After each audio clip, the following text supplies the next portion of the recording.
नमस्कार, ये आकाशवाणी है। अभी आप रैनोमी से समाचार सुनेंगे।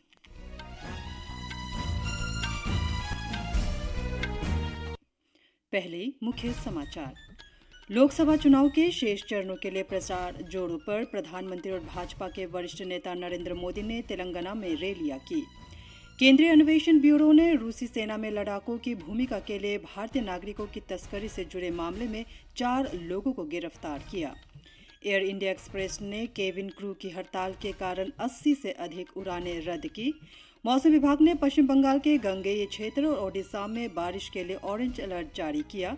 और आईपीएल क्रिकेट में आज शाम सनराइजर्स हैदराबाद का मुकाबला लखनऊ सुपर जॉइंट से होगा। अब समाचार विस्तार से। लोकसभा चुनाव के चौथे और शेष अन्य चरणों के लिए प्रचार जोरों पर है। विभिन्न राजनीतिक दलों के वरिष्ठ नेता जनसभाएं और रैलियां कर रहे हैं।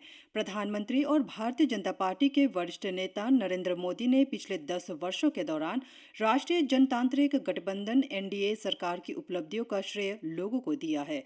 उन्होंने कहा कि उन्हें मिले वोट ने भारत को रक्षा आयातक से रक्षा निर्यातक देश बनाया और कश्मीर से अनुच्छेद 370 हटा दिया गया। जनता के वोट के कारण ही इसी तरह की कई उपलब्धियां संभव हो सकी है। आज सुबह करीमनगर लोकसभा निर्वाचन क्षेत्र के वेमुलावाड़ा की एक जनसभा में श्री मोदी ने तेलंगाना में भारत राष्ट्र समिति बीआरएस और कांग्रेस की निंदा की। उन्होंने कहा कि कांग्रेस और बीआरएस की नीति परिवार प्रथम की है, जबकि भाजपा की प्रतिबद्धता राष्ट्र प्रथम की नीति के प्रति है। श्री मोदी ने कहा कि ये राजनीतिक दल परिवार द्वारा परिवार के लिए परिवार के जैसे हैं और भ्रष्टाचार तथा तुष्टीकरण इन्हें जोड़ते हैं। उत्तर प्रदेश में विभिन्न राजनीतिक दलों के बहुत से मुख्य प्रचारक आज अपने उम्मीदवारों के पक्ष में प्रचार कर रहे हैं। कांग्रेस की महासचिव प्रियंका गांधी ने आज रायबरेली में अपनी पहली राजनीतिक जनसभा को संबोधित किया। उन्होंने रायबरेली के बंचवड़ावा क्षेत्र में प्रचार किया और जनसभाएं की। उन्होंने कहा कि अगर उनकी पार्टी सत्ता में आती है तो आशा कर्मियों, आंगनवाड़ी कर्मियों और मनरेगा के श्रमिकों की मजदूरी दोगुना कर दी जाएगी।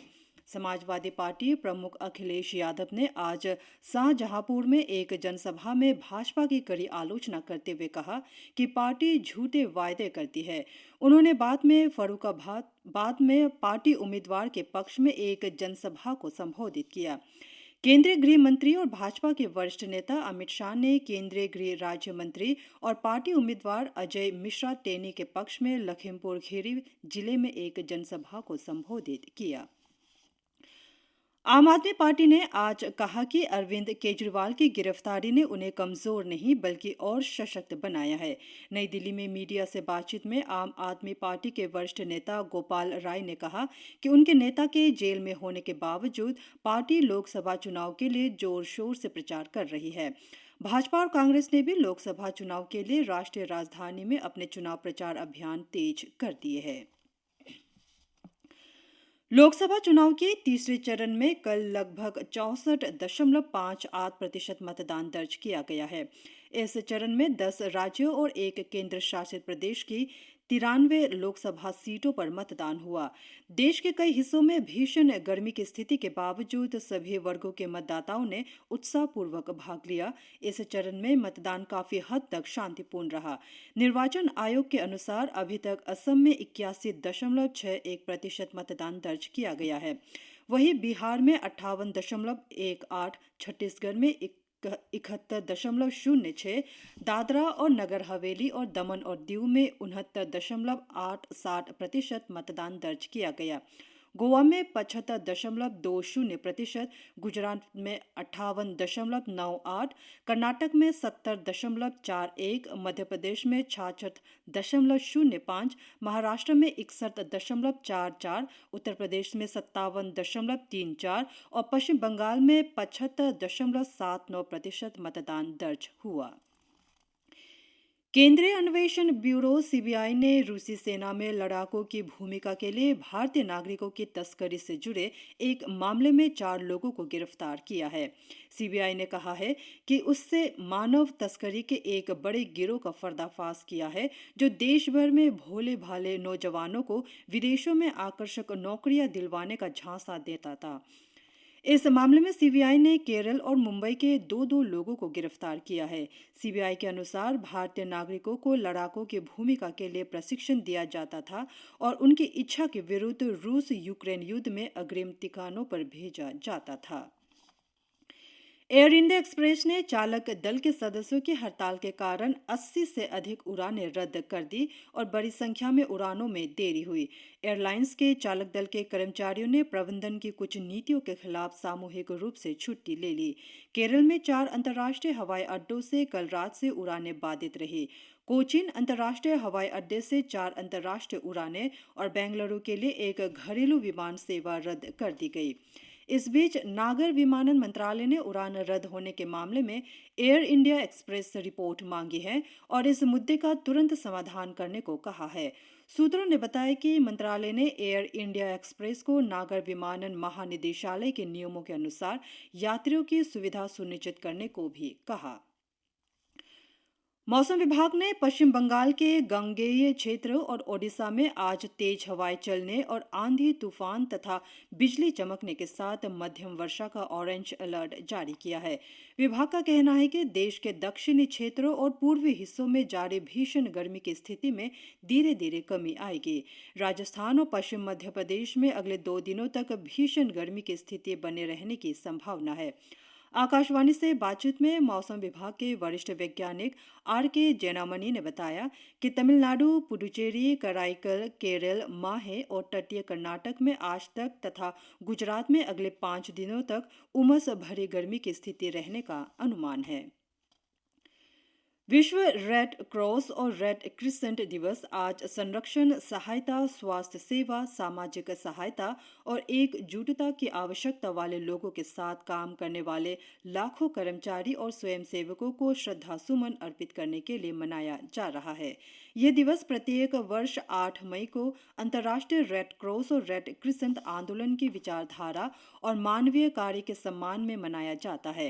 हेनरी ड्यूनेंट एक अग्रणी स्विस स्वयंसेवक थे जिन्होंने लगभग 160 वर्ष पहले अंतर्राष्ट्रीय रेड क्रॉस और रेड क्रिसेंट आंदोलन की शुरुआत की। यह आंदोलन 8 करोड़ लोगों का एक विश्व स्तरीय मानवीय नेटवर्क है।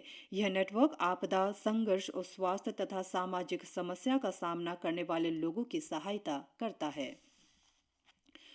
बांग्लादेश में गुरुदेव रविंद्रनाथ टैगोर को उनकी 163वीं जयंती की पूर्व संध्या पर कल श्रद्धांजलि अर्पित की गई।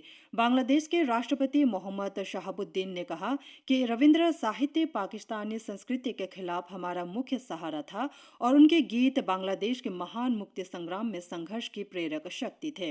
वहीं बांग्लादेश के प्रधानमंत्री शेख हसीना ने अपने संदेश में कहा कि बंगाली कविता, गीत, लघु कथाएं, उपन्यास, निबंध, नाटक, गीतों, नाट्यों और नृत्यों नाटकों को रविंद्रनाथ टैगोर के जादुई हाथों में पूर्णता मिली है। आईपीएल क्रिकेट में आज हैदराबाद के राजीव गांधी इंटरनेशनल स्टेडियम में सनराइजर्स हैदराबाद का मुकाबला लखनऊ सुपर जॉयंट्स से होगा। प्रतियोगिता में कल रात दिल्ली के अरुण जेटली स्टेडियम में दिल्ली कैपिटल्स ने राजस्थान रॉयल्स को 20 रन से हरा दिया था। दिल्ली कैपिटल्स ने पहले बल्लेबाजी करते हुए निर्धारित 20 ओवर में 8 विकेट पर 221 रन बनाए थे। जवाब में राजस्थान की शुरुआत अच्छी नहीं रही और कप्तान संजू सैमसन ने 46 गेंद में 86 रन बनाए, लेकिन दिल्ली के गेंदबाजों ने राजस्थान को 20 ओवर में 8 विकेट पर 201 पर ही रोक लिया था। रियर एडमिरल राजेश धनकर के नेतृत्व में भारतीय नौसेना के प्रतिनिधिमंडल ने कल इंफॉर्मेशन फ्यूजन सिंगापुर का दौरा किया। इस यात्रा का उद्देश्य समुद्री सुरक्षा सहयोग को बढ़ाना और भारत और सिंगापुर के बीच मैत्री संबंधों को मजबूत करना है। यात्रा के दौरान प्रतिनिधिमंडल ने क्षेत्र में वर्तमान समुद्री सुरक्षा की स्थिति और उभरते खतरों को कम करने के तरीकों पर विचार विमर्श किया। उन्होंने समुद्री चुनौतियों से निपटने में सहयोग के दृष्टिकोण को बढ़ावा देने के लिए आईएफसी सिंगापुर और भारतीय नौसेना के बीच विचारों के परस्पर समन्वय पर भी चर्चा की। कजाकिस्तान के अस्ताना में एशियाई अंडर 22 और युवा मुक्केबाजी चैंपियनशिप में भारतीय मुक्केबाजों ने कुल 43 पदक जीते। इस चैंपियनशिप के दोनों श्रेणियों में भारत ने कुल 12 स्वर्ण, 14 रजत और 17 कांस्य पदक अपने नाम किए। इसी के साथ ये समाचार बुलेटिन समाप्त हुए। नमस्कार।